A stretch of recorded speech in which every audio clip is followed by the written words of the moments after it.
Masculine interior design is hard. It's a bit of a stereotype, but typically when you hear about male interior design, it's not often talked about with a very positive light. People in the interior design community often critique it for being uncreative, tacky, and distasteful.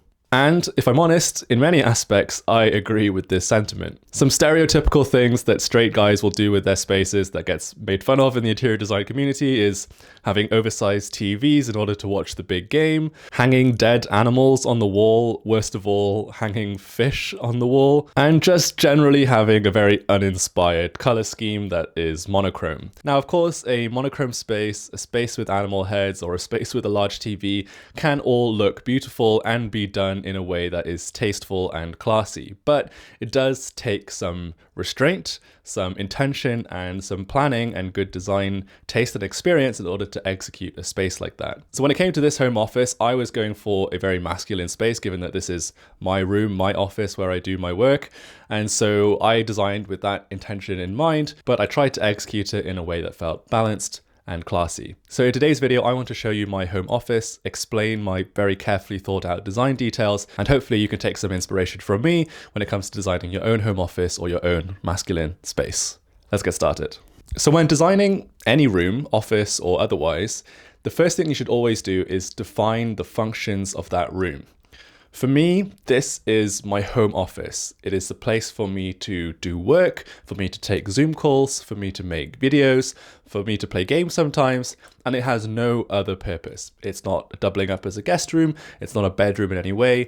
This is my home office, and we bought the house with the intention of that from the very beginning, that this, what is supposed to be the smallest bedroom in the house, would be dedicated to my home office. So with the function of my room defined, I had to decide on a floor plan. When it comes to planning a home office, by far the most important decision to make is where to place the desk. The desk in a home office is the bed of the bedroom or the sofa of the living room. It is the key piece of furniture which everything else will be designed around. Now, I'm a big believer in, at least at a high level, following the principles of feng shui when it comes to deciding on a floor plan for a room.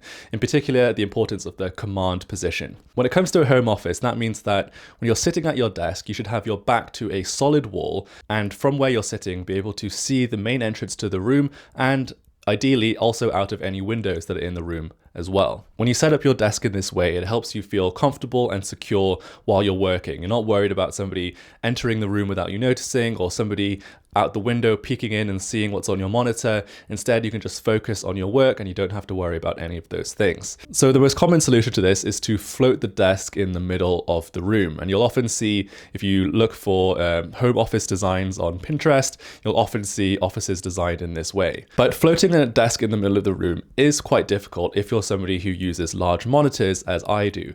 I work in a pretty tech-focused job where having multiple large monitors is really beneficial to my work.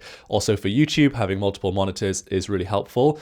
And so I have a big, serious tech setup. I have big monitors, I have external speakers, I have an external microphone. It's a lot of equipment, it's a lot of wires, and floating all that stuff in the middle of the room where the backs of all of that equipment is visible to the entranceway is often seen as too unsightly for a lot of interior designers to do.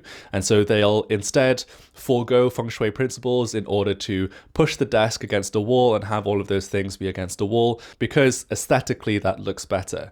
But for me, I'm a big believer in form follows function, right? The function of the room always comes first. And so I wasn't willing to compromise on the command position, which meant that the desk was going to be in the middle of the room, even if it meant that I had some ugly cables and backs of monitors showing to the doorway, because 99% of the time, it's only me who's going to be seeing them anyway. But with that being said, having a desk floating in the middle of the room also didn't make much sense, because with all of these cables, which inevitably have to be run to a wall where the outlets are, then, that's a lot of cables to be running across the floor, which looks ugly and is also a tripping hazard. And so I thought, well, what could be a solution? And that's when I came up with the idea of using a corner desk. So I bought this very large corner desk from a company called Vernal. It's actually a corner standing desk, which is really cool. And the nice thing about it is that because this room is fairly small, I can put one side of the corner desk against the wall and have the desk sort of wrap around into the middle of the room, full visibility of the door. The window is to the side of me, which means it's not putting too much glare on my monitors so I can see my content clearly. And I'm comfortably sitting in the command position while all of my cables run underneath the desk against the wall and nobody is tripping. And of course, it gives me lots of very helpful desk space. So this was a really nice solution for a small room. And if you have a small, narrow room that you're using as an office, I would highly consider whether a corner desk works for you too. And then when it came to my office chair that I'm sitting on right now, I went for the Herman Miller Aeron. It is widely regarded as the best office chair out there. And given that this is the chair that I sit on the most in the whole house, I wanted it to be a very good quality chair. I've gone through far too many office chairs over the last few years that have either broken on me or just been too uncomfortable to sit on for extended periods of time. I needed a really good, comfortable office chair. And so I got the Herman Miller Aeron. But it's not the prettiest chair in the world, it doesn't have like nice leather seating or anything. Most interior designers wouldn't even touch this chair if they're designing for Instagram because they don't want to have something that is, ugly. But in my opinion, again, form follows function, and so the chair needed to be highly functional. It's one of the most used pieces of furniture in the whole house, and so I went for this one. I don't think it looks terrible, but it's certainly not the most aesthetic chair I could have bought. So with some slightly less aesthetic choices made, with my tech on display, with this chair that I'm using, how was I going to bring the aesthetics and the style back into the room? And the answer is in joinery, in window treatments, and in artwork. So let me walk you through those now, starting off with the most obvious thing, which is the joinery behind me. So behind me, this is custom joinery. Shout out to Adam Hampton, who's my joiner. If you're in southeast of England, highly recommend him. I designed this joinery with Adam, but the design was highly inspired by this office from an interior design studio called West of Main, based in America. I loved the colors that they were using. I loved the antique brass hardware that they were using. I just loved the whole vibe of this office that they had designed. So I tried to create a similar look and feel in my own home office. So there's a few design decisions that I made that I want to talk about when it comes to this joinery. So first of all, it is symmetrical and I sit in the middle. That was a very deliberate choice. Symmetry makes a space feel a little bit more traditional, but it also gives a space a bit more grandeur. Sometimes people refer to this as an academic style, dark academia or light academia, different interior design styles you might have heard of before. This was very much inspired by that kind of design language. Those more traditional details are also echoed not just by the symmetry, but also by the cornice detail that we have at the top. This has a slight curve and decorative look to it. It's nothing too frilly or crazy, but that little bit of curve does give it a slightly more traditional feel. And the antique brass on the picture light and on the pulls also gives it that traditional aesthetic feel. However, I don't live in an old traditional home, nor am I an old person. And so it would be slightly out of place for me to go all in on traditional design. So I kept other aspects of the design quite simple. I didn't request for frilly, swoopy, extra decorative details on the joinery. While I do love the look of those in sort of old traditional homes, something you might see like a National Trust property, for instance, it wouldn't really make sense in this house that I live in now, which is a new build home in Essex. The next big investment in this room are the window treatments. So these are sort of the latest addition to the room. They are proper floor-to-ceiling drapery. Floor-to-ceiling drapery always makes a room feel taller, better, and more finished. They also make your windows feel larger, which is nearly always a good thing. They are also functional in that they are a large soft furnishing, which reduces the echo in the room, which is important for me as a YouTuber who records into a microphone. And when it came to the fabric choice, I wanted to choose something that would tie in with the joinery behind me. So I found this perfect pattern. It's this kind of maroon burgundy check pattern on a pretty neutral background.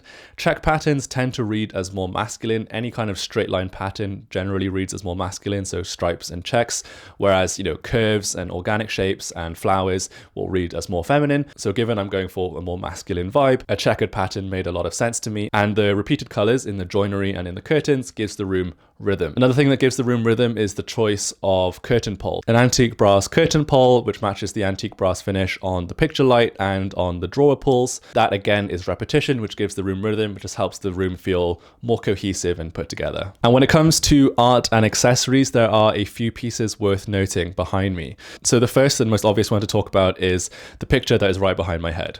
So this is actually a photo taken by one of my best friends. I am a big believer in not not using generic art. I'd rather have blank walls than use some generic piece that I bought from IKEA or something, because for me, generic art sucks the soul out of a place rather than gives a space character. So I thought long and hard about what I wanted to put right behind me. After all, this is, the thing that everybody sees on these YouTube videos. Is the thing that everybody sees on my Zoom calls. And so I wanted to make sure it was a piece that was meaningful to me. And if anybody asked me about it, I wouldn't just say, oh, it's just some random thing I bought online. No, this is a photo taken by my friend who happens to be a very talented photographer.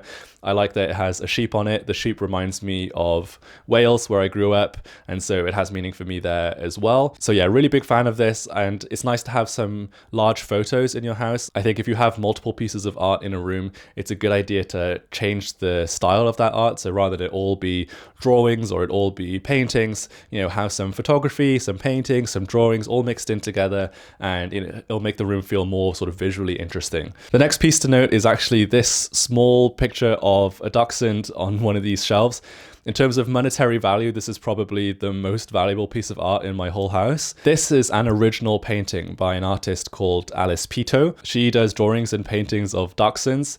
If you know me, you know that I have a dachshund, and for a long time, my wife and I were thinking about getting a sausage dog. And so when we found Alice Pito on Instagram, we just became huge fans of her work. And when finally the opportunity came to buy one, which was really difficult because all of her art sells within like 24 hours, when we finally got the opportunity to buy one, we were basically happy to pay whatever price she asked for, and we got one. And so I am so thrilled to have this piece of art on behind me. It reminds me of that time before we got Meatball, my dog, and that time where we were sort of just waiting to buy a dachshund, waiting to buy this house which would enable us to buy Meatball and have this dog and this life that we wanted. So it reminds me of that time. It's a painting that means a lot to me from an artist that I really admire, and so yeah, that sits proudly behind me on this shelf as well. Of course, I also have my YouTube play button from my other channel. I'm very proud of that. I worked a long time for it. I worked very hard for it, and so I proudly display it behind me. It's there for all of my YouTube videos, for all of my Zoom calls.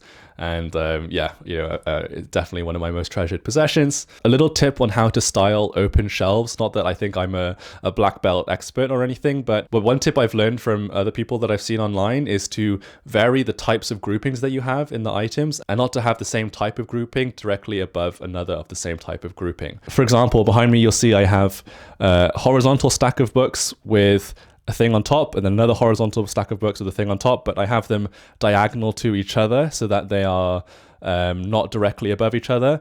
Same thing, I have vertical stack of books up there and another vertical stack of books on the bottom. Again, they are not directly on top of each other on adjacent shelves. By not having the same type of grouping directly on top of each other, it just helps your space to feel a little bit more balanced. Speaking of the books, by the way, while I don't mind having a few books which are there just for aesthetics, I also want to have books that mean things to me, because I have a lot of books that mean things to me. For example, the books underneath the sausage dog were books that were gifted to me during my time at Ogilvy. The other books are books written by people in behavioral science, either friends of mine, people that I know, people that I admire. And so, most of these books behind me are books that mean something to me, and they aren't just like random books that are there just for the aesthetic reason of having books. I am actually someone who reads. And finally, there's one more piece of art to talk about, which actually is to the left of me here, and it's the only piece of art that I can see during the day while I'm facing this way at my desk. It's this piece called Skulls on Stage. It's a painting of the Rolling Stones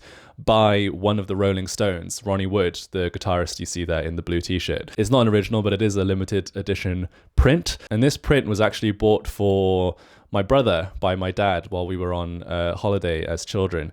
And my brother was a big rock fan, big Rolling Stones fan, and so he chose this piece of art. And so while I'm not personally like a crazy super fan of the Rolling Stones, nothing against them, I'm just, it's not necessarily my taste in music, because this picture was chosen by my brother, and I have the memory of that holiday and that memory of buying it with my family. It is a piece that I really admire for that reason. It's more just there as a reminder of my brother and my family. And so it's nice, as I'm sitting here and I'm working, I'm reminded of them. So that's the current state of my office. Hopefully it's given you some ideas on how to design your own home office or how to design a masculine space generally. One more thing to talk about is the lighting. So I changed the overhead light from this ugly drum light, which used to be in here, to this light that you see now. This light is just paper. It's from Dunelm. It cost me £12. It's very cheap, but It gives off a really nice warm glow, and I think it looks nice. It also looks very sort of modern, sort of Japandi, which provides a nice contrast to the more traditional look of the joinery behind it. Not everything in interior design has to be expensive to look good. I think this light looks fantastic, and I love the light it gives off. And so, yeah, I just wanted to highlight that as well. Some tentative plans I have for this space: maybe I will paint the walls a different color. I might add some additional molding in here as well, just because I'm a huge fan of molding, but haven't got around to it yet. But nevertheless, at the moment, I'm very happy with how this space is looking and feeling. I love working in here. And if you want to find out how I decorate the rest of my house, be sure to subscribe. Thank you for watching, and I'll see you in the next one. Bye-bye.